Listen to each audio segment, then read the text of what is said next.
back to Duke Rehab to Performance. We're working this continuum of pelvic dissociation and learn how to control that position. Here we have Garrett in a half kneeling position. If you haven't looked at that video on the key points of the half kneeling, go ahead and stop here, take a look at that, and then come back to this position.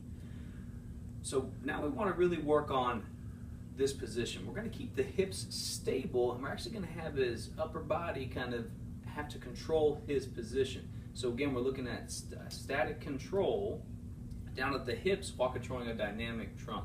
So I'm going to have Garrett go ahead and pick up a kettlebell.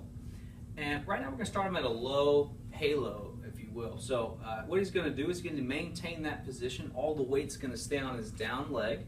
And he's going to swing the kettlebell around behind him. And his goal is to really minimize how much sway that he has. And at any time, I could still ask Garrett to be able to lift that leg, and he's still on it. One of the best cues to help people maintain that is just tapping them on the head here saying, stay tall, stay tall. Now, progression to this to make it a little bit more challenging, particularly at the thoracic spine and stability, is bringing that halo up overhead. So the position of it is you're going to have the bell facing up, and then you're going to grab the horns here. Same thing happens. He's going to bring that around his head, and you can have him go one direction, you can have him change directions, change when you tell them to, and at all times still that leg is nice enough.